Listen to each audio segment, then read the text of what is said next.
ፓርኮች በተከበበችው በመሃል 4 ኪሎ በ65% ጠቅላላ ክፍያ የቤት ባለቤት ይሆኑ።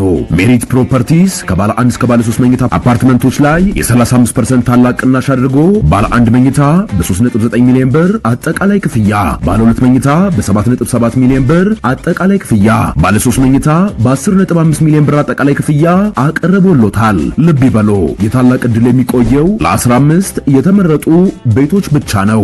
እንዲሁም ለንግድ ሱቅ ፈላጊዎች በሙሉ በመሃል መርካቶ ተክለ ሃይማኖት ከ440 ሺህ ብር ቅድመ ክፍያ ጀምሮ የንግድ ሱቆችን ከ11 እስከ 32 ካሬ በኔት ኤሪያ ብቻ በሽያጭ ላይ እንገኛለን። ታዲያ ይህ ዕድል ሳያመልጦት ከታች ባለው ስልክ ይደውሉ።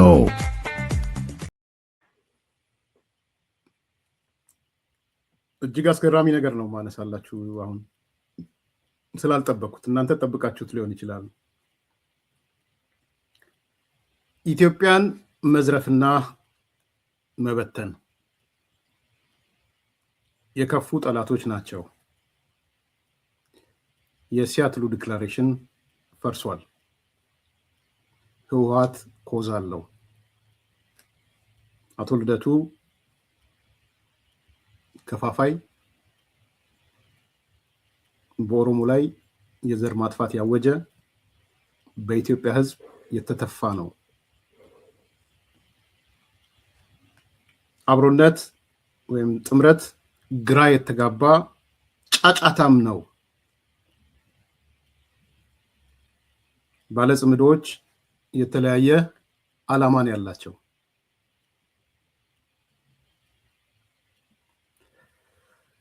ይሄ ሁሉ ነገር ከአንድ ሰው ነው የወጣው። ሰብሰብ አድርገን እናነሳላችኋለን። ኢንተረስቲንግ ነው በጣም።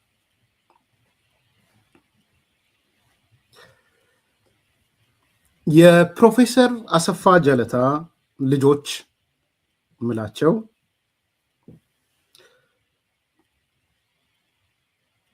ከዕለት ወደ ዕለት እየባሰባቸው መጥቷል። ከረጅም ጊዜ አርምሞና ማንቀላፋት ወይም ሃይበርኔሽን ቆይታ በኋላ ወደ መድረክ የተመለሱት የአሰፋ ጀለታ ልጆች ወገባቸውን አስረው ወደ ዲያስፖራ የፍልሚያው የጦር አውድማ ተመልሰዋል። የዲያስፖራው የፍልሚያ የጦር አውድማ ጦርነቱንም አውደ ውጊያውንም ጀምረውታል። ዋሩንም ባትሉንም ማለት ነው። ሁለቱንም አቀናጅተው እየፈጸሙ ያለበት ነው። በተለይ እኔ ምናልባት ዛሬ ለመጨረሻ ጊዜ ይሆናል የማነሳው፣ በቂ ነው ከዚህ በኋላ። በተለይም እኔ የአሰፋ ጀለታ መግረፊያ ቆመጥ፣ የአሰፋ ጀለታ መግረፊያ አለንጋ፣ የአሰፋ ጀለታ መግረፊያ ጉማሬ፣ ቆመጥ፣ አለንጋ፣ ጉማሬ ብዬ የሰየምኩት ዶክተር ጸጋዬ አራርሳ ብሶበታል። ዶክተር ጸጋዬ አራርሳ በተከታታይ የመጣ የሚያቀርበው ነገር እጅግ አነጋጋሪ፣ እጅግ አስገራሚ ሆኖ ቀጥሏል። በትላንትናው ዕለት ከሞላ ጎደል የኦነግ የኦሮሞ ነፃነት ሰራዊት የሚሉት እነሱ የኦነግ ሸኔን ስትራቴጂክ እቅድ አቅርቧል። እሱ በእርግጥ የስትራቴጂክ እቅዱ ገና እየተዘጋጀ ነው ቢልም ያው የሚያዘጋጀው የኦነግ ሸኔን እሱ ስለሆነ የስትራቴጂክ እቅዱ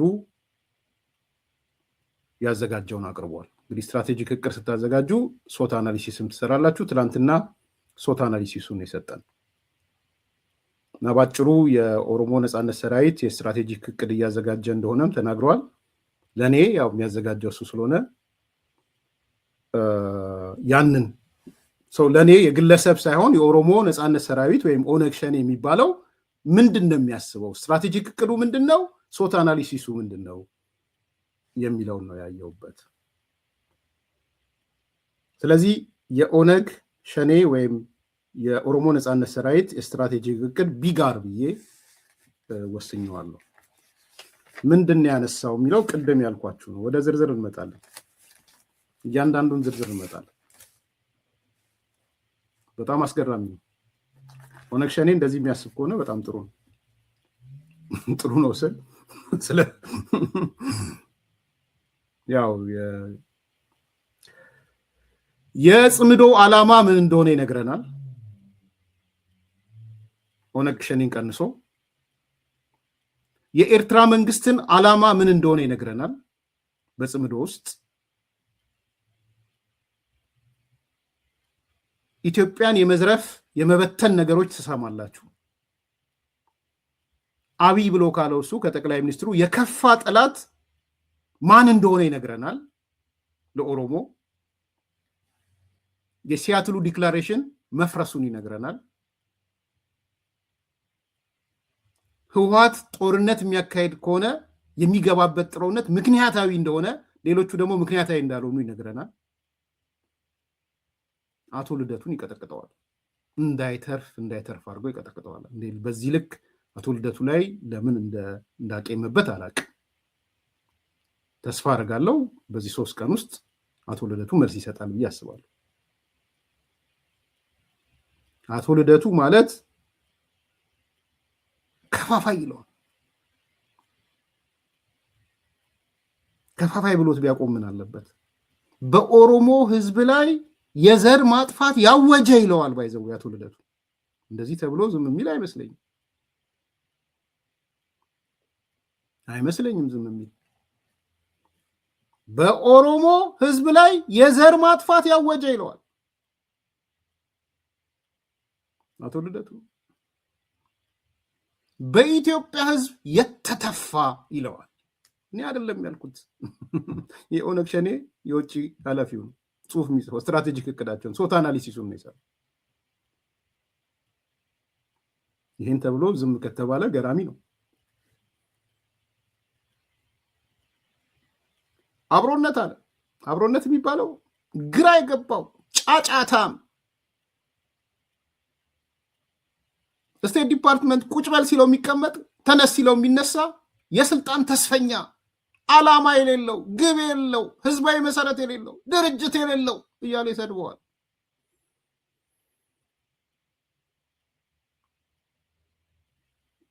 የምን አብሮነት ነው? ማንን ተገነ እና አብሮነቶች እኮ ማለት ኦነግ ይመጣልኛል፣ ፋኖ ይመጣልኛል፣ ከዛ በኋላ የአብይን ስልጣን ተረክቤ ልኖር ብለው የሚሉ ተስፈኞች ናቸው ይለዋል።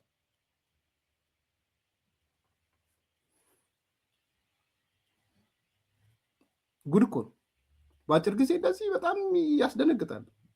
የምን አብሮነት አለ? ይረግጠዋል። ጀዋርን እስኬልን ይረግጠዋል።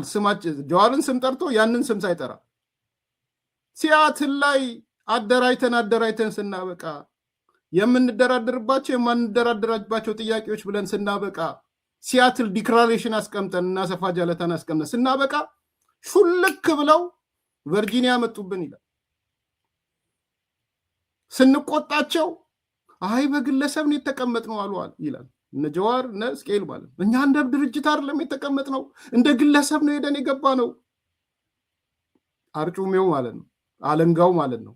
የሰፋ ጀለታ አለንጋ፣ አርጩሜ፣ ቆመጥ።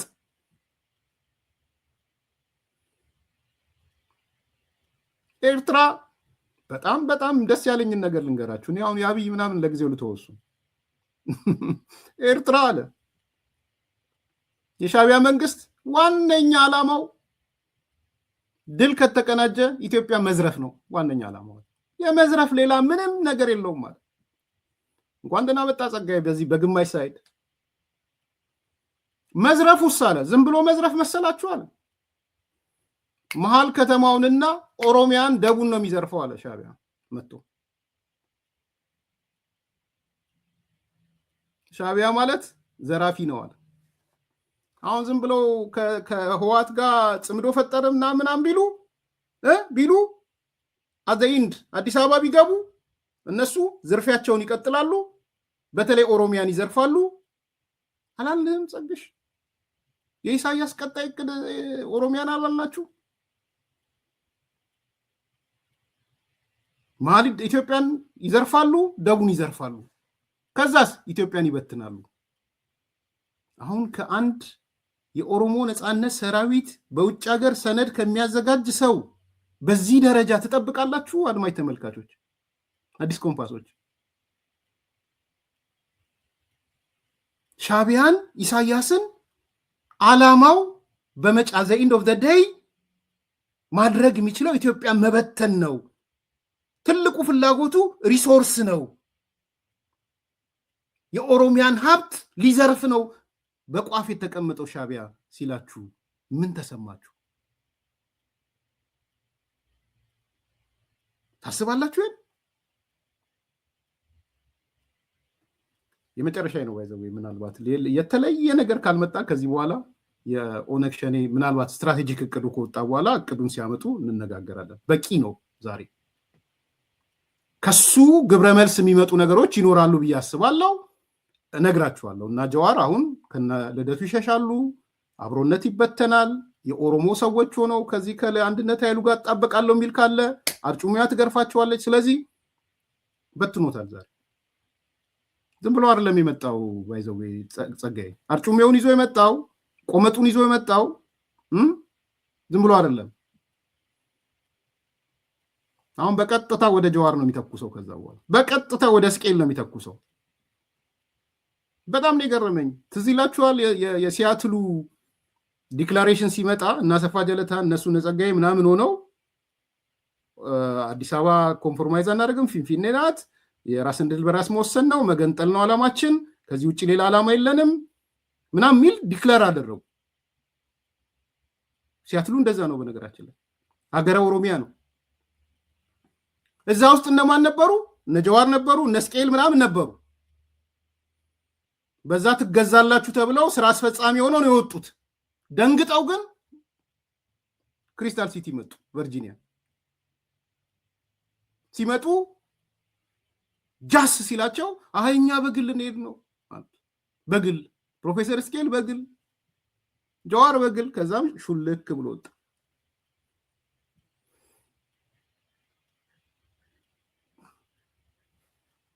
እንዲህ ናቸው መጨረሻቸው። እንዲህ ነው የሚሆነው።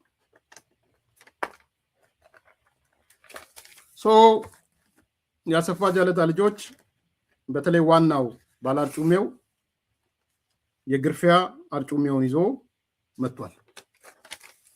በደንብ አድርጎ አለንጋውንም ጉማሬውንም መግረፊያ ቆመጡንም ይዞ መጥቷል።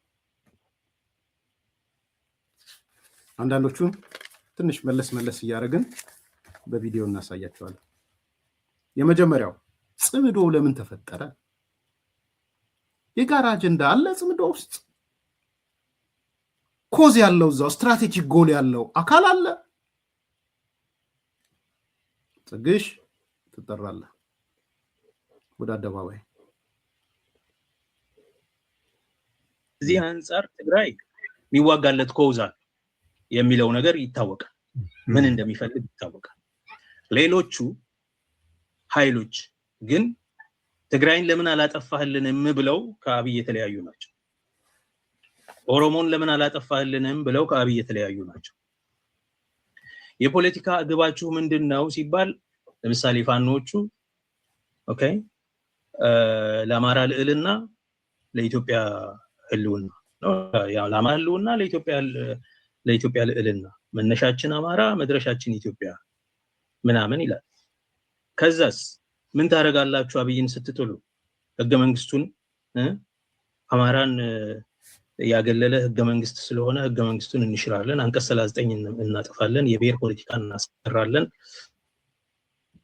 የአማራን የበላይነት እናስፈጽማለን፣ እንተገብራለን። በግልጽ ነው የሚሉት። የአማራን የበላይነት እንተገብራለን ይላሉ። ናው የኤርትራ ኃይሎች የያዙት መሬት አለ ከኢትዮጵያ ሀገር ቢሆን ኖሮ ማለት ነው የሚጠይቀው። በኢትዮጵያ ውስጥ የፈጸሙት ብዙ ወንጀል አለ። የህግደፍ መንግስት የዘር ማጥፋቱ ወንጀል ላይ ከባድ ትብብር አድርጓል። ትግራይን የማውደሙ ተግባር ላይ ከባድ ትብብር አድርጓል። በባለቤትነት መርቷል። አክቹአሊ ያንን የኔ ጉዳይ ነው ከኢትዮጵያ ጋር ተባብሮ። አሁንስ ምን አለው ከተባለ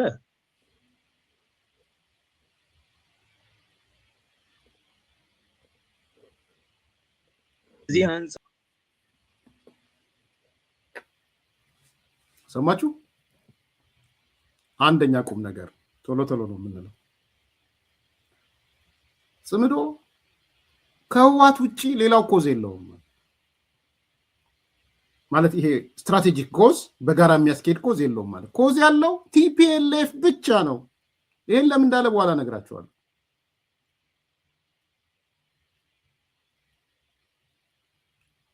ሻዕቢያም ቢሆን አሰብ ባይነሳበት ኖሮ ኮዝ የለውም ማለት ሌላ ኮዝ ነው ያለው። አገር መበተን አገር በኋላ መጣለው ኮዝ ያለው ብቸኛ ኮዝ ያለው ለጦርነትም ለጽምዶም ኮዝ ያለው ምክንያት ስትራቴጂክ ኮዝ ያለው ህወሓትዬ ብቻ ነው። ሌሎቹስ ጽምዶ የፈጠሩት ትግራይን ለምን አላጠፋልኝም ብለው ከአብይ ተጣልተው አቦ ጸግሽን ዛሬ እንትናል እንዲስጡት እስቲ ውጡና ውሸት ነው በሏል። ትግራይን ለምን አላጠፋልኝም ብለው ቅሬታ ይዘው ነው የገቡት ጽምዶ። ኧረ በሱ ብቻ አይደለም ማለት ኦሮሞንም ለምን አላጠፋልኝም ብለው ነው ጽምዶ የፈጠሩት። ትግራይንም ኦሮሞንም ለምን አላጠፋልኝም ጽምዶ ለናሰንበት ቢያንስ ከኦሮሞ ነጻነት ሰራዊት አንፃር ማለት ቢያንስ ከኦነግ ሸኔ አንፃር በእርግጠኝነት ስትራቴጂክ ዶክመንት በእርግጠኝነት ምንም የሚያጋጅለው ይሄ ሰውዬ ነው። እንዴት አልስማማም በዚህ ስለው ብለነው የተውነውን ነገር ኮዝ የለም አላማ የለም። ሸሽተው የወጡት ትግራይን ለምን አልጨረሳችሁም ተብለው ነው። ሌላ እኮ አይደለም። ኢሳያስ አፈወርቂ ያኮረፈው በምንድን ነው እንዴ? አንዳርጋቸው ጽጌ ያኮረፈው በምንድን ነው? ወዲ ሻዕቢያ ያኮረፈው በምንድን ነው? የኢሳት የነበሩ የበፊት ልጆች አሁን ኤምኤስ ምናምን የሚባል የመሰረቱት የኢሳት ነበር የዛኔ የነበረው። ለምን ያኮረፉት? ለምን ተበተኑ? ከጦርነቱ በኋላ ለምንድን ነው እራት ሊበሉ ምሳ ሊበሉ ሄደው ገና የኛ ጀግና ምናምን ሲሉ ለው እራት ሳይበሉ ለምን ወጡ? ፕሪቶሪያ ስምምነት ለምን አልፈረሰም? ዛሬ ቁጭ አረጋት ጸግሽ። አይ ጸግሽ ምን ነው ዛሬ ምን ነው ከረፈደ? ምን ነው ከረፈደ? ወደ ጸጋይ ግን ልክ ነህ። ትግራይ ለምን አልጠፋም ነው። ቀጣይ ደግሞ አለ ኦሮሞም ለምን አልጠፋም ብለው ነው።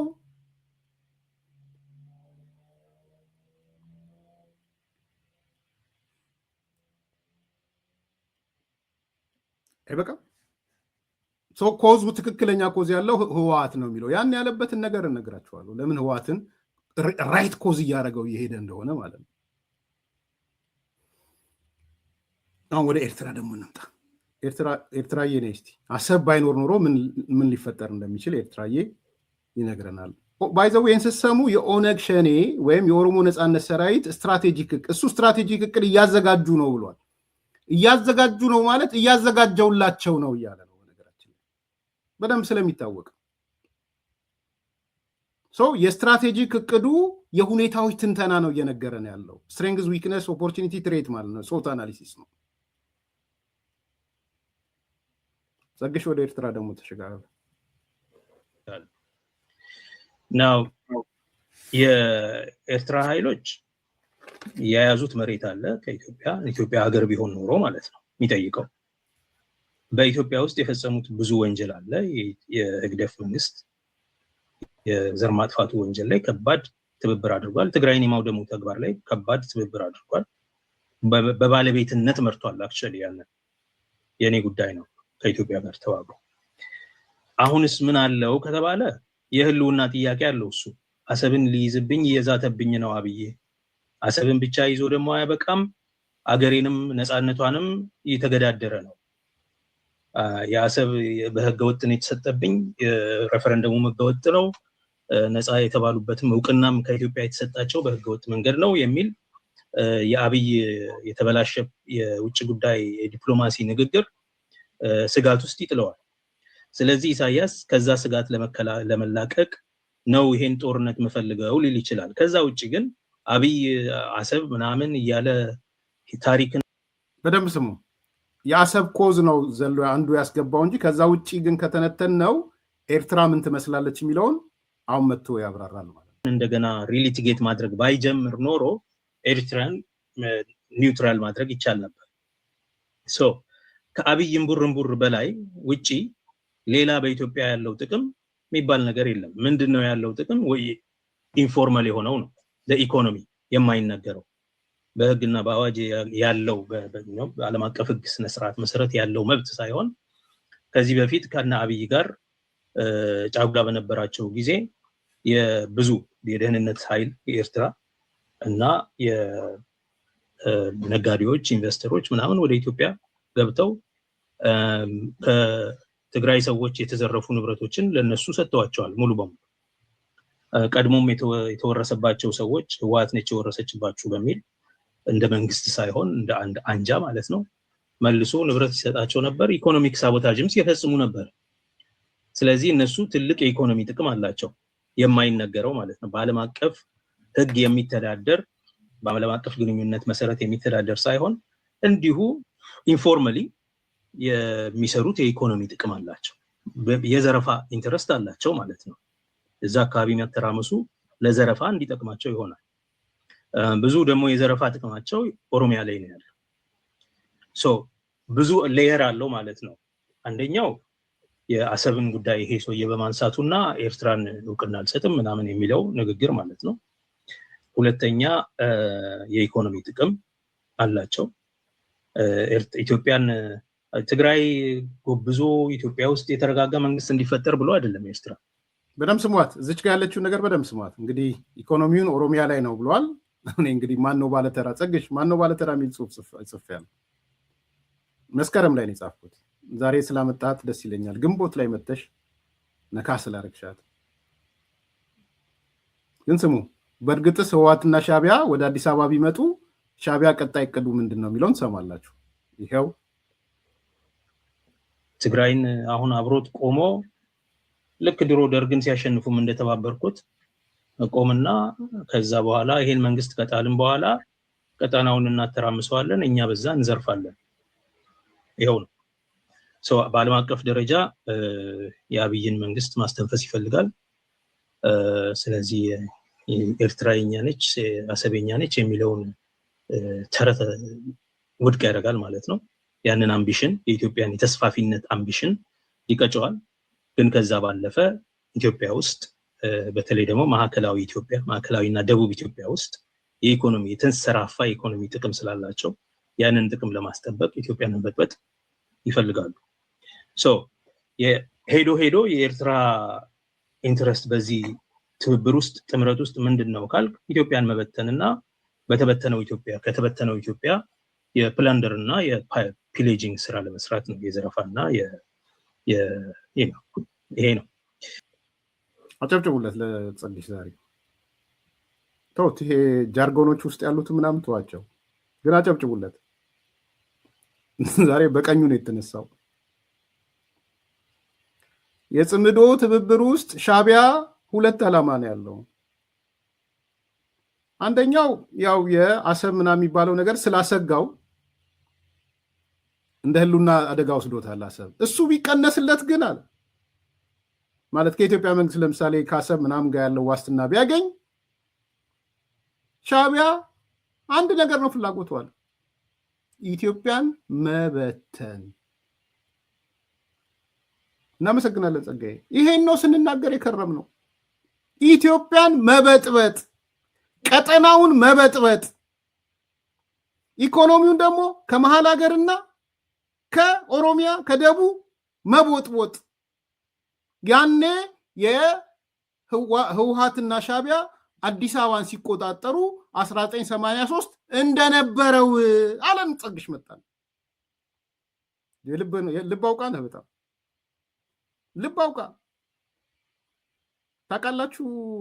ከ83 በኋላ የኢሳያስ የፓርቲ ድርጅቶች እና ኤርትራ እንደ ሀገር ከኢትዮጵያ በላይ የቡና ኤክስፖርት አንደኛ እንደነበረ ታውቃላችሁ። ትንቶቻችሁ ነው የምታውቁት። በቡና ኤክስፖርት አንደኛ ነበረች።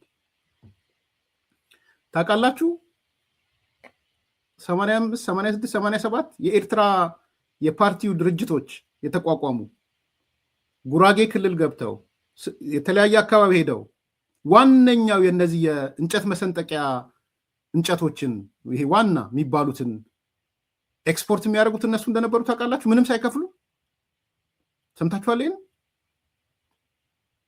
1000 ቶን ነው ምናምን ቶን ቡና ተይዞባቸው በኮንትሮባንድ ኤርትራ ድንበር ላይ አቶ መለስ ይሰጣቸው ተብሎ እንደተፈቀደላቸው ታውቃላችሁ።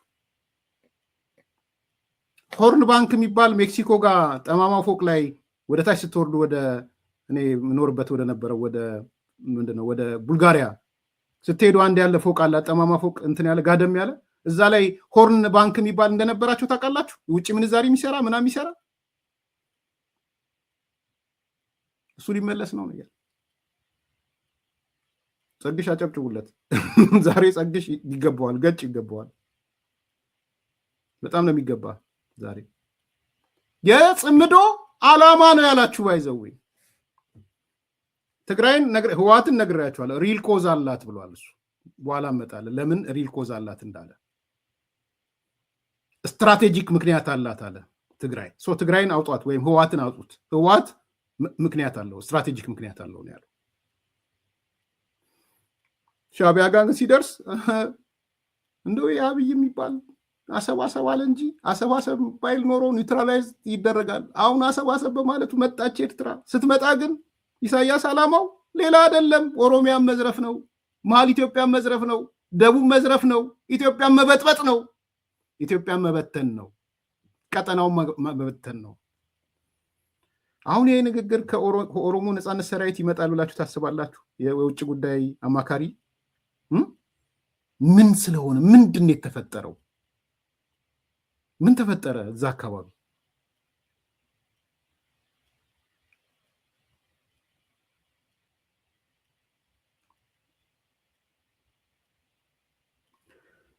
መልስ ስጡት።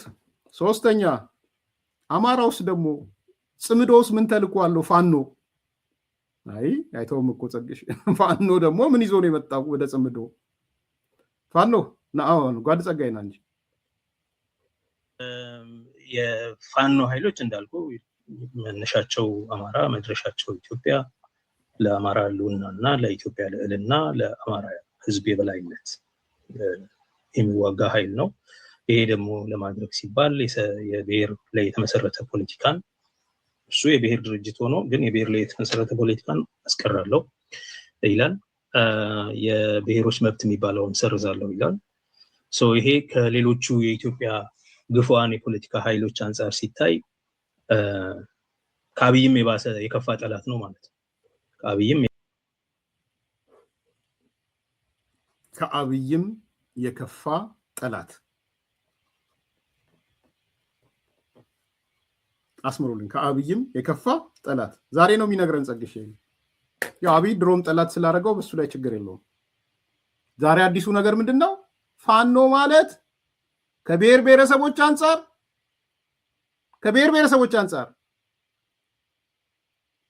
ከተጋሩም ሊሆን ይችላል፣ ከጋምቤላም ምናምን ሌሎቹ ኦሮሞ ሊሆን ይችላል። ከአብይም የባሰ ጠላት እና ምንድነው ፍላጎቱ? ለአማራ ህዝብ የበላይነት የሚዋጋ ነው። በጽምዶ ውስጥ ፋኖ አሸንፎ ቢመጣ የሚዋጋው ለምንድን ነው? ለአማራው የበላይነት ነው የሚዋጋው። ኦነግ ሸኔ ይገባች ጽምዶ ስትገመግመው አልሆነችም። እቺ ጽምዶ እንዲህ ነው የሚገመግመው ኦነግ ሸኔ እንትንን ፋኖን ደግሞ ፋኖ ማለት ከአብይም እንግዲህ እነሱ አብይ ጠላት ምንም ጥያቄ የለውም። ብሔርተኛ ስለሆኑ ዘረኛ ስለሆኑ ጠላታቸው ነው። አብይ እንዳትከራከሩ። አብይ እንዴት ጠላት ይሆናል እንዳትሉ፣ ጠላታቸው ነው። የነ ጸጋዬ አራርሳ ጠላት ነው። የነ አሰፋ ጀለታ ኦሮሙማ ጠላት ነው። ባይዘው ክሊሩ ነው። የነ አሰፋ ጀለታ ኦሮሙማ የኢትዮጵያ ጠላት ነው። እኔ ቃሉን ማልጠቀመው ከዚህ በፊት አንስቻለሁ። ሌሎች በጥሩ ሁኔታ የሚጠቀሙትና ዲፋይን ያደርጉ ስላለ ፕሪሚክስ እንትን አስቀምጬ ነው። የአሰፋ ጀለታ ኦሮሙማ ነው የምለው። እሱ ላይ ተስማምተናል። ያ ማለት ኢትዮጵያ የምትባል የለችም፣ ኮሎኒ ናት፣ ኢምፓየር ናት፣ የምናምን ብላ የምታስበው ማለት ነው። ዛሬ ዱላ አይወረወርብኝም በዚህ ቃል በእርግጠኝነት። ምን አለ? ፋኖ ማለት የአማራን የበላይነት ሊያመጣ ነው ጽምዶ የፈጠረው። ኦብጀክቲቭ እሱ ነው። ስለዚህ ከማንም በላይ ጠላታችን ፋኖ ነው ያላችሁ ዛሬ። ይሄ በውጭ የሚገኘው የኦሮሞ ነጻነት ሰራዊት የሰነድ አዘጋጅ ዶክመንት አዘጋጅ ነው። ያኔ ወደ አዲስ አበባ ሊገቡ ሲሉ ቲፒኤልኤፎች ሰነድ ያዘጋጀው እሱ ነው፣ የሽግግር መንግስት ሰነድ ያዘጋጀው። ይሄን ደግሞ ጌታቸው ረዳ ነግሯቸዋል። ከጸጋዬ ጋር እየተነጋገርን ሰነድ እናዘጋጅ ነበር፣ ከፈለጋችሁ ጸጋዬን ጠይቁት። እኔ በኋላ ደግሞ በውስጥ አጣራ ሹመቱ ለካ የግርማ ወግጀራን ቦታ ተረክቦ ጋዋን ለብሶ ጠቅላይ አቃቤ ሕግ ሆኖ በአብይ አህመድ ፋይል አብይ አህመድ የሞት ቅጣት፣ ብርሃኑ ጁላ የሞት ቅጣት፣ ሽመልስ አብዲሳ የሞት ቅጣት እያለ ለካ ሊያስፈርድ ተሰጥቶት ተዘጋጅቶ ደስ ብሎት እንቅልፉን ተኝቶ ነው ለካ የተመለሱበት። ይህን ደግሞ ጸጋዬ ከኛ ጋር ይሰራ ነበረ በሰነድ ዝግጅት ላይ ስትራቴጂክ ዶክመንት እና የሽግግር ሰነድ እያዘጋጀን ነበረ ብሎ የተናገረው ማን ነው? ጌታቸው ረዳ ነው። ውሸት ነው አላለም። እንደውም እውነት ነው አለ። አንድ ቀን መጥቶ ያቺ ህልሙ ጠፋች። የጸግሽ ናው ግልጽ አቋሙን አመጣ። የኦሮሞ ነጻነት ሰራዊት ስትራቴጂክ ዶክመንት እያዘጋጀ ነው። በዶክመንቱ ላይ ጽምዶን የሚያይበት አንግል አስቀመጠ።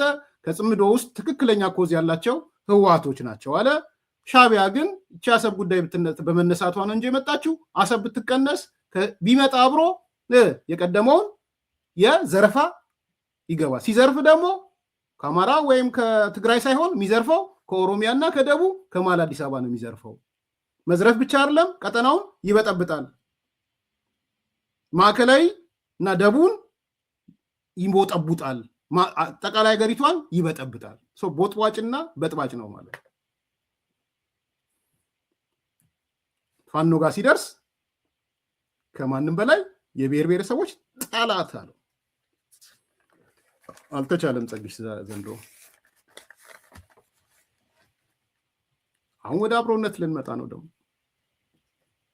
ጓዳ አብሮነት ምን ትመስላለህ? በኦነግ ሸኔ አይን አብሮነት ምን ይመስላል? በስትራቴጂክ ዶክመንት ውስጥ አብሮነቶች እነማን ናቸው? እነ አቶ ልደቱ፣ እነ ፕሮፌሰር ስኬል፣ እነ ነአምን ምናምን በኦነግ ሸኔ እይታ ምን ይመስላሉ? ጓድ ጸጋዬ ወደ መድረክ እንዲመጡ ይጋበዛሉ። ጸጋዬ፣ ይሄ ጽምዶ የተባለው ኤርትራን ከኋላ ያስከተለው ኃይል እንደገናም ደግሞ ሌላ አብሮነት የሚባላል። እነኚህ ምን የጋራ አጀንዳ አላቸው? አብሮነት ትንሽ አፎሻ ነገር ነው። የግራ የገባው ቡድን አብሮነት ጸጋዬ እኮ አይናገር። አብሮነት አፉሻ ነው አለ።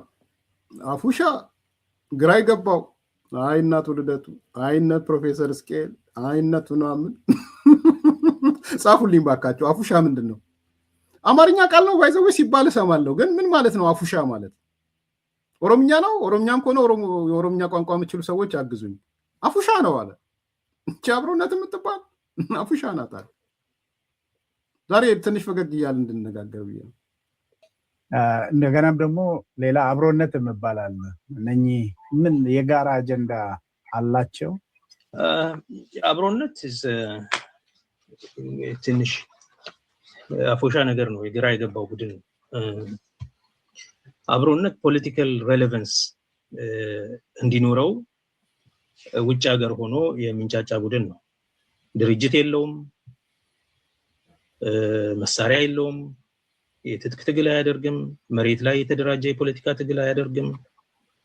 የውጭ ሀገር የአክቲቪስቶች ቡድን ማለት ይቻላል በአጭር ቋንቋ። እውነተኛ የሆነ የህዝቦች መተባበር አጋርነትን አይፈልግም። የማይፈልግበት ምክንያት የተለያየ ኮንስቲትዩንሲ ውስጥ የቆመ ስለሆነ ነው። አብሮነትን ያደራጁትን ሰዎች ካያቸው የፖለቲካ አቋማቸው እርስ በርስ የሚግባባ አይደለም። ታዲያ ምንድነው ስትል የፖለቲካ አቋም አሁን ለጊዜው አያስፈልግም ማንሳት። መርህ ማንሳት አያስፈልግም። ሰላም ለማምጣት ሰላም ላይ ያተኮረ ይላሉ። ሰላም ለማምጣት የህዝቦች መተባበር የሚል ነው። እንደ አክቲቪዝም ጥሩ ሐሳብ ነው። ከዛ ውጪ የፖለቲካ አጀንዳ የጋራ የሆነ የፖለቲካ አጀንዳ ስትራቴጂክ ግብ የላቸውም። አብይን ይመጣል ስልታዊ አጀንዳ አላቸው። ስትራቴጂክ የሆነ መግባባት ግን በስትራቴጂክ ጉዳዮች ላይ ኢቭን በዘላቂ ሰላም ላይ መግባባት አይችሉም። በኢትዮጵያ ውስጥ የዘላቂ ሰላም ሁኔታ ለማምጣት ምን ታደርጋላችሁ ቢባል አንደኛው ህገ መንግስቱን ቀይራለሁ፣ የብሔር መብት እሰርዛለሁ፣ ፊንፊኔን ከኦሮሞ እጅ አወጣለሁ፣ ነጥቃለሁ ምናምን ይላል። ይሄ ደግሞ የሚመጣው ይሄ የልብ የሚመጣው ድርጅታዊ አቅም፣ የህዝብ ድጋፍ ወይም ደግሞ የታጠቀ ኃይል ስላላቸው ሳይሆን የውጭ ሀገሮች ስቴት ዲፓርትመንት በየጊዜው የሚያሽከሽክላቸውን ሽክሽክታ ሰምተው ተስፋ ማለት ነው። አብይ ከወደቀ እናንተ ናችሁ፣ ስለዚህ ሰውን አስማሙ፣ አሰባስቡ፣ የድሮ ሰዎችን ተውና ወጣቶቹን ለማሰባሰብ ሞክሩ ምናምን ይላል። አብሮነት አንዱ የመጨረሻ አሁን አፉሻ እድር ማለት ነው ብሏቸዋል በኦሮምኛና በሐረርኛ። ምንም ማለት እንትን የሌለው እድር እኮ ስትሮንግ ነው። እድር እኮ ህግ አለው መረዳዳትም አለው። አብሮነት አፉሻ ነው፣ ግራ ይገባው ነው ያለው። ቀጥሎ አይ አቶ ልደቱ፣ አይ ፕሮፌሰር እስቄል፣ አይ አቶ ናምን ኦነግ ሸኔ እንዲህ ነው የሚያያችሁ። ሲቹዌሽኑን አናላይዝ ሲያራ የሁኔታዎች ግምገማ ሲሰራ በሚቀጥለው ዶክመንቱ ሲወጣ የዶክመንቱን ነው የተናገረ። ቢጋሩም ነው እያወራ ያለው ባይዘው የተርም ኦፍ ሪፈረንሱ ማለት ነው። በፖለቲካው ሜዳ አለን ለማለት የተቋቋሙ አለን አልጠፋንም ለማለት የተቋቋሙ ናቸው። እውነተኛ የሆነ የህዝብ አጋርነት የላቸውም፣ የህዝብ አጀንዳ የላቸውም። ኢቭን የፖለቲካ አቋማቸው እርስ በራስ የተጣረሰ ነው። የተጣረሰ የጋራ የፖለቲካ አጀንዳ የሌላቸው፣ ስትራቴጂክ የሆነ መግባባት የሌላቸው፣ በዘላቂ ሰላም ጉዳይ ላይ እንኳን አንድ ያልሆኑ፣ ስቴት ዲፓርትመንት ሹክሹክታ ሲነግራቸው የሚደራጁ። በስማ ኧረ ተው ጓድ ጸጋዬ ተው። ውስጠ ሚስጥር ማወቅ መጥፎ ነው ባይዘው። ስቴት ዲፓርትመንት ሹክ ይላቸውና ወጣቶች አደራጁ፣ ለለውጥ ተደራጁ፣ ስልጣን ምናምን ሲላቸው ስብስብ ይላሉ። ስቴት ዲፓርትመንት ነው የሚጠራቸው የሚያባርራቸው። ኧረ ተው ጸግሽ ተው። አብረ በልተህ አብረ ጠጥተህ ሲያትል ድረስ ሄደ። ኧረ ይደብራል። ቢያንስ ለነ ፕሮፌሰር እስቄል ለነ እንትና ዘንላቸው፣ ለነ እስቄል ለነ ጀዋር ምንም ሰላም እንደማያመጣ የምታውቀው አብሮነት ውስጥ አብሮነት ስለ ትግራይ ምንም እቅድ የለውም። የኢትዮጵያ መንግስት ትግራይን ከህገ መንግስታዊ ማዕቀፍ ፈንቅሎ አውጥቷል። ከኢትዮጵያ አካልነት የኢትዮጵያ የፖለቲካ ማህበረሰብ አካልነት አውጥቶታል። የአብሮነት ቡድን ትግራይን ምን እንደሚያደርግ አያውቅም። ለምሳሌ በትግራይ ውስጥ የተፈጸመው ዘር ማጥፋት ወንጀል የዘር ማጥፋት ጦርነት፣ የዘር ፍጅት ጦርነት የዘር ፍጅት ነው የዘር ማጥፋት ነው አይለውም። እነ ጀዋርን ካዳመጥካቸው የጦር ወንጀል ተፈጽሟል ይላሉ። ክራይም አጌንስት እንደዚህ ነው የሚያወሩት እንጂ ስለ ዘር ማጥፋት አይናገሩም። እነሱም ፈጽመዋል ይሏል። የጦር ወንጀል እነሱም ፈጽመዋል። ልደቱ የታወቀ ነው አቋም። ሌሎቹ አንዳንዶቹ እዚህ ግባ የሚባል እንትን ያላቸው ከትግራይ ጋር ሲያቀሳስሯቸው አየህ አይጸግሽ። በቃ ትግራዮቹም እንዲጠሏቸው የትግራይ አጀንዳ የላቸውም ማለት አብሮነት የለውም አጀንዳ። አሁን እናቶ ልደቱ ጽሁፍ ትችል የለ ስለ ትግራይ አጀንዳ የላችሁም ተብላችኋል። ይሄ ኦነግ ሸኔ ነው ባይዘው ድርጅት ነው። ዘር ማጥፋት ስትባሉ የጦርነት ነው ምናምን ትላላችኋል። በተለይ ልደቱን እንትና ጀዋርን ለመምታት ነው እዚህ ጋር ያመጣ እነግራችኋለሁ። ዋና ምክንያት ዛሬ ጸጋዬ አራርሳ በዚህ ልክ ለምን መጣ የሚለውን በኋላ ማጠቃለያ ያደርግላችኋል። ግን የትግራይ እንኳን አጀንዳ የላቸውም። የዘር ማጥፋት ምናምን ሲባል እንኳን ያኛውን ፈጽሟል ይሄኛውን ፈጽሟል ይለው እኩሌታ ሊፈጥሩ ይሞክራሉ። እኔ ማለት ግን ማምን ነኝ በዘር ማጥፋት ነው እየነገራቸው ያለው። እኔ ለትግራይ ቅርብ ነኝ እያላቸው ነው። ጸጋዬ።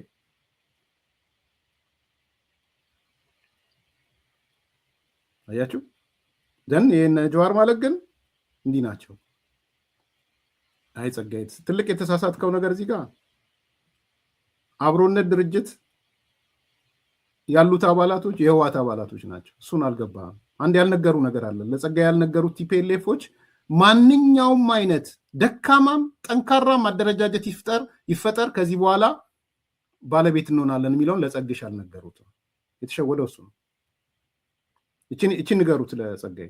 የትኛውም አይነት ደካማም ጠንካራም ውሽልሽልም የጀርባ አጥንት የሌለውም ያለውም ይደራጅ፣ እንደ ድሮ ዳር አንቆምም።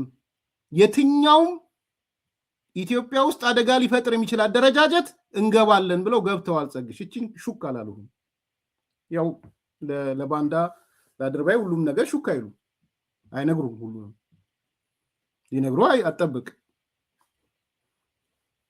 መጠበቅ የለብህም። በዛ ደረጃ አንዳንድ የሚደብቁ ነገሮች እንዳሉ ማወቅ አለ። ግን እንደ አንድ እንትን አናሊስት ደግሞ እና አቶ ልደቱ በጸሩት ስብሰባ ላይ እኮ ዋነኛው የተገኘው አምባሳደር ፍስሐ ነው። እንዴት ረሳኸው? አምባሳደር ፍስሐ ማለት የትግራይ አገርነትን መመስረት ህልም የያዘ ድርጅት ያደራጀ ሰው ነው። እንዴት ረሳኸው? አንደኛው ደግሞ የቀረበው ከትግራይ የህወሓት ጋር ጥምረት የፈጠረው ልጅ ነው። ከአልሻባብ ጋር እየሰራን ነው፣ ከጽምዶ ለዘላለም ይኑር ከሱዳን ጋር እየሰራ ነው ያለ። እንዴት ይችን እንኳን ሊነግሩ ይገባ ነበረ ለጸጋዬ። አንተ ቲፒኤልኤፍን ብቻ ለአንተ ለራስህ ኦን ልታረግ ስለፈለክ ነው እንጂ ቲፒኤልኤፍ ህወሓት የተለያየ እቅድ ነው ያለው። ለአንተ የሚነግርህ እቅድ አለው፣ ለአንተ የማይነግርህ እቅድ አለው።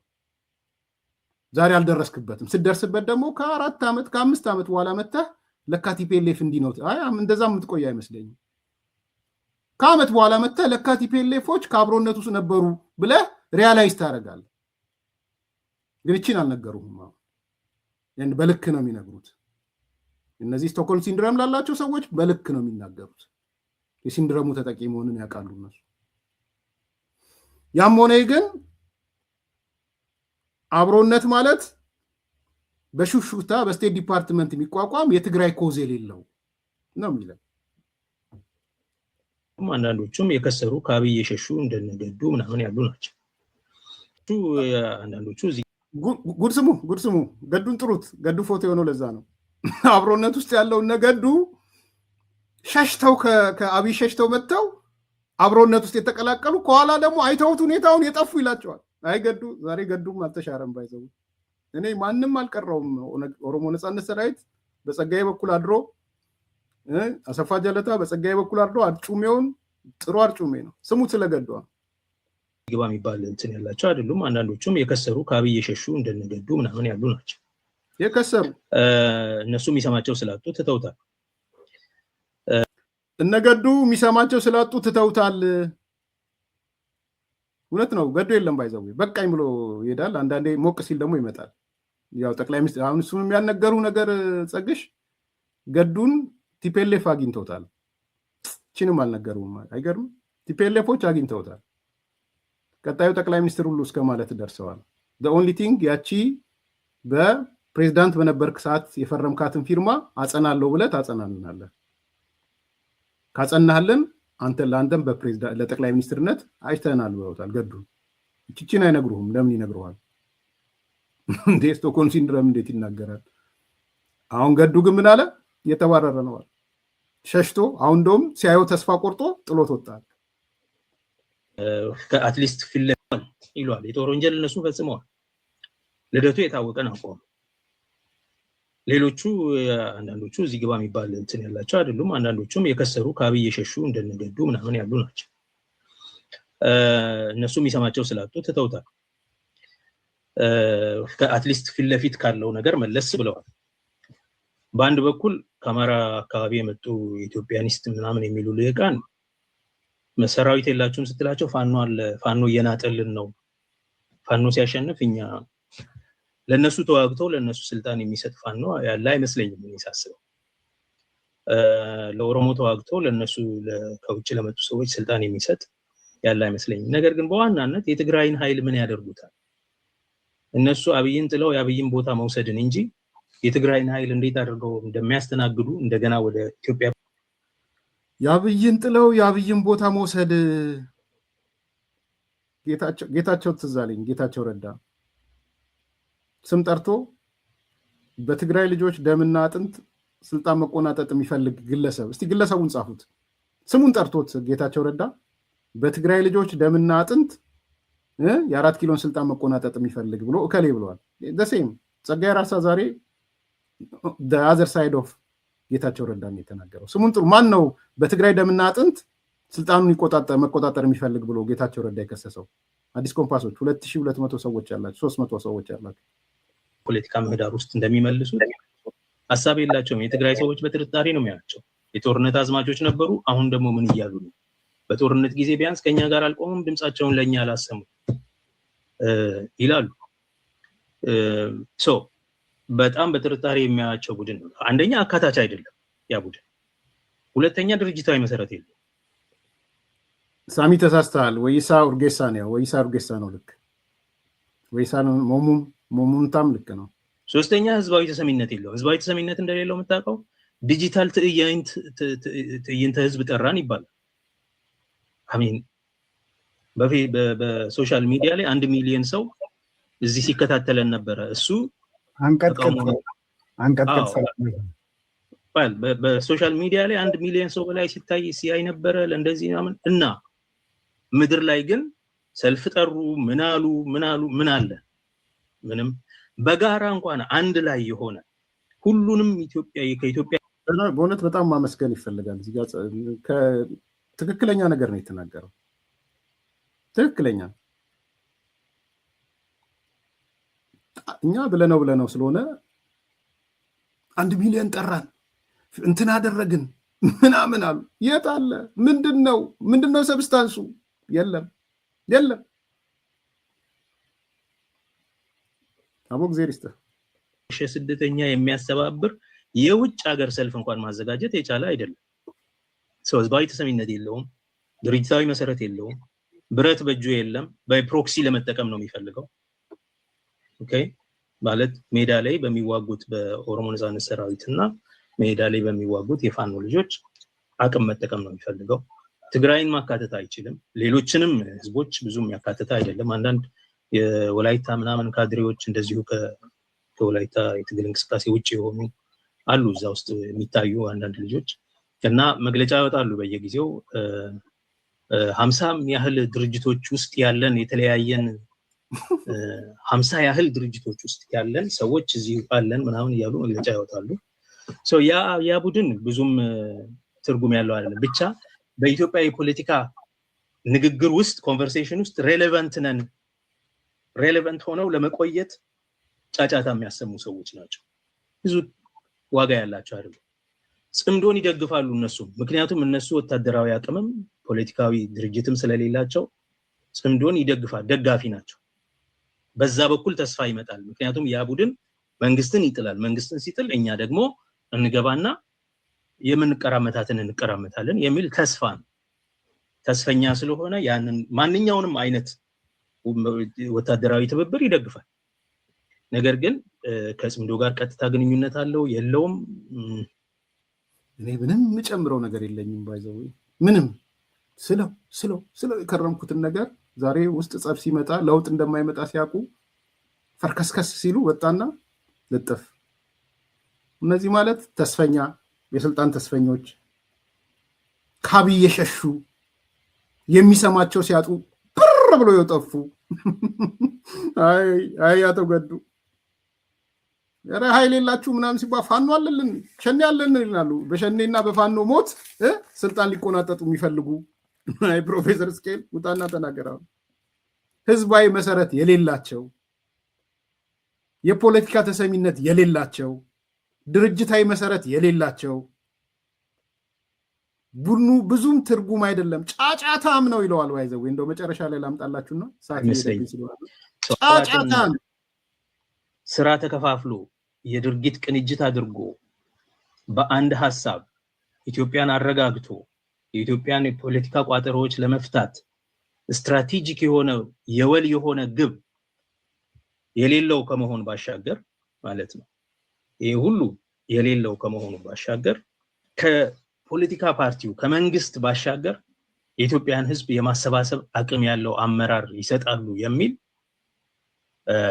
እውነተኛ በሐቅ ላይ የተመሰረተ በፍትህ ላይ የተመሰረተ የማሰባሰብ አቅም አላቸው ብዬ አላምንም። አንደኛ ከዚህ በፊት ከፋፋይ አሁን ወደ አቶ ልደቱ በቀጥታ ልግባና እርግጠኛ ነኝ አሁን ብዕሩን ይዞ ጋሽ ልደቱ ቨርጂኒያ ነው ሜሪላንድ ተቀምጦ እየከተበ ነው ብያስ በዚህ ሰዓት እየከተበ ነው ብያስባለሁ። ካላከተበ ግን አቶ ልደቱ በኦነግ ሸኔ እይታ ይሄን ይመስላሉ። አቶ ልደቱ በጣም መግባባትና ስራ ተከፋፍሎ የድርጊት ቅንጅት አድርጎ በአንድ ሐሳብ ኢትዮጵያን አረጋግቶ የኢትዮጵያን የፖለቲካ ቋጠሮች ለመፍታት ስትራቴጂክ የሆነ የወል የሆነ ግብ የሌለው ከመሆን ባሻገር ማለት ነው።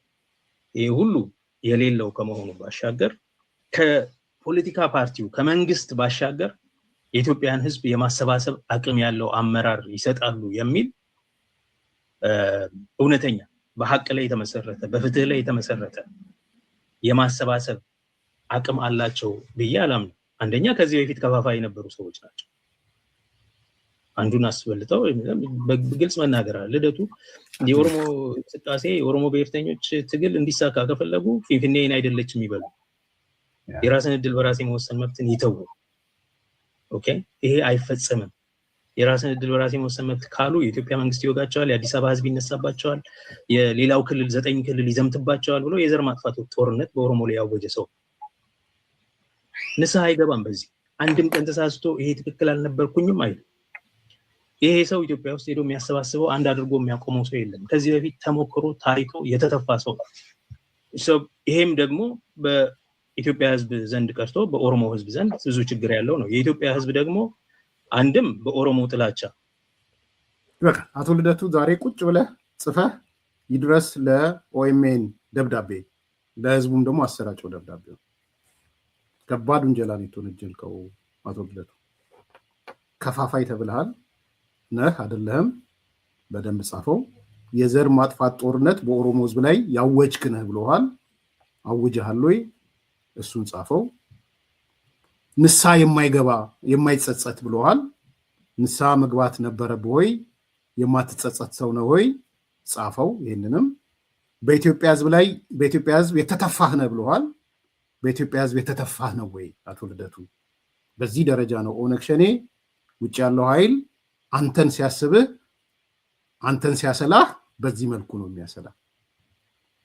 ስለዚህ አይ ቲንክ በቂ መልስ መስጠት ያለብኝ ግለሰብ አይደለም። አቶ እንደምትፈራው አውቃለሁ፣ አርጩሜ እንዳለው አውቃለሁ።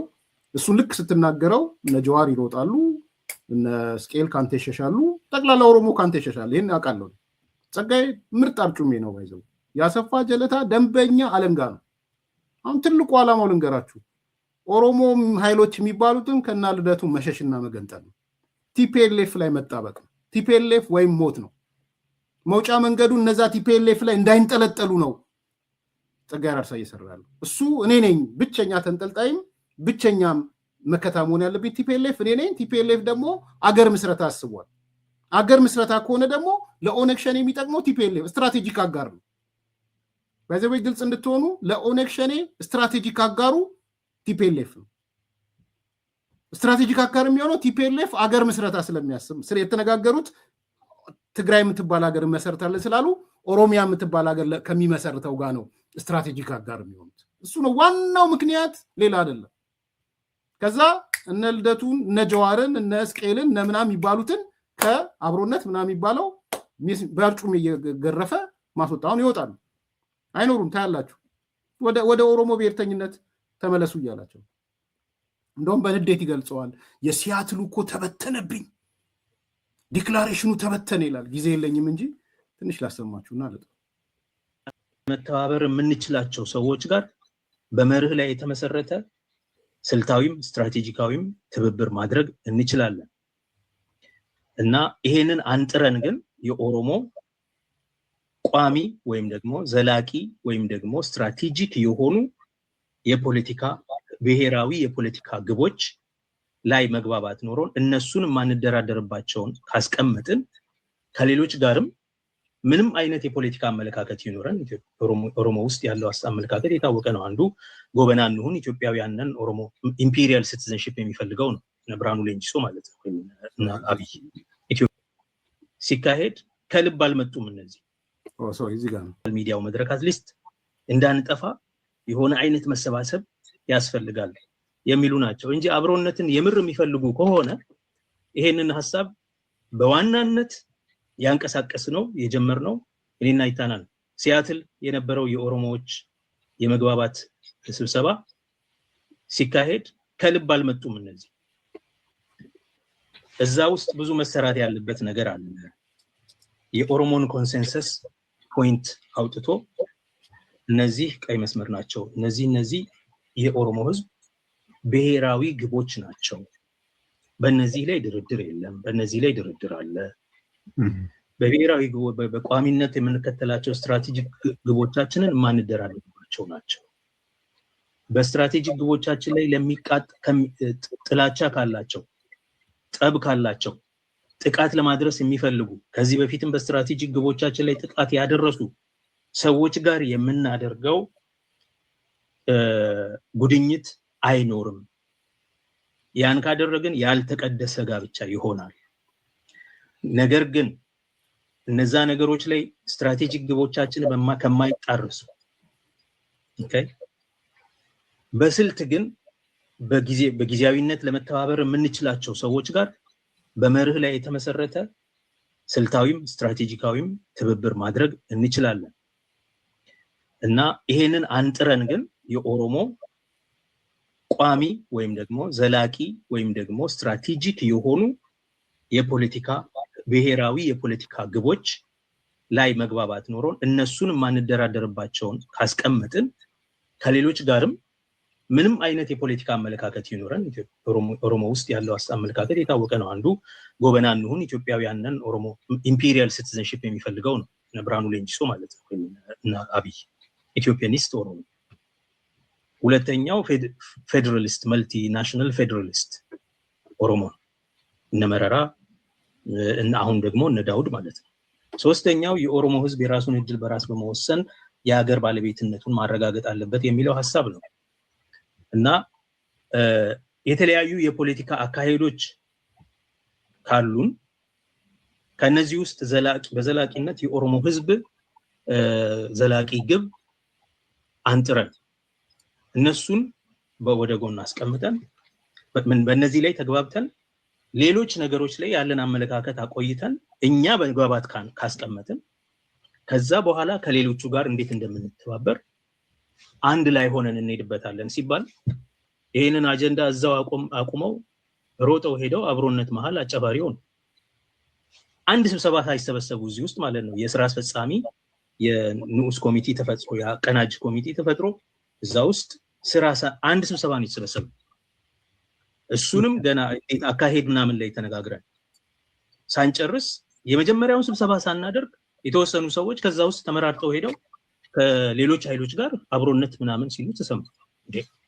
እዚህ ሳንስማማ ምንድነው የሄዳችሁት? አይ እኛ በግላችን ነው የሄድነው። እና በግላችሁ ከሄዳችሁ ታዲያ እዚህ ምንድነው የምትሰሩት? ወደዚህኛው ስራ ለምን አትመጡም? አይ እነሱ የሚፈልጉት ይሄንን ቡድን በሲያትል የተገናኘውን ቡድን ያለምንም ውይይት በቃ ዝም ብለው ተስማምተዋል ለመተባበር የሚል ይዘው ወደ አብሮነት አካተው ለመቀጠል። ይሄ አንድ አካሄድም መርህ ያለው አካሄድ አይደለም፣ ስነ ስርዓትም የጠበቀ አይደለም። ስለዚህ በዚህ ምክንያት ያ አቀናጅ ቡድን ፈርሷል። ያ አቀናጅ ቡድን ከፈረሰ በኋላ የተፈጠረው አብሮነት በኦሮሞ ዘንድ ምንም ተቀባይነት የለውም። እነዚህ የሚያደርጉ የሲያትል ዲክላሬሽን ፈርሷል። አብሮነት ውስጥ ከዚህ በኋላ ኦሮሞ የለም፣ እንደ ኦሮሞም አልገቡም። እንደ ኦሮሞ ገብቻለሁ ካልክ የአሰፋ ጃለታ አርጩሜ መጥቶ ፕሮፌሰር እስቅኤል ሱሪን ዝቅ አድርጎ ነው የሚገርፍ። ጀዋር ሱሪን ዝቅ አድርጎ ነው የሚገርፍ። መልካም ቀን።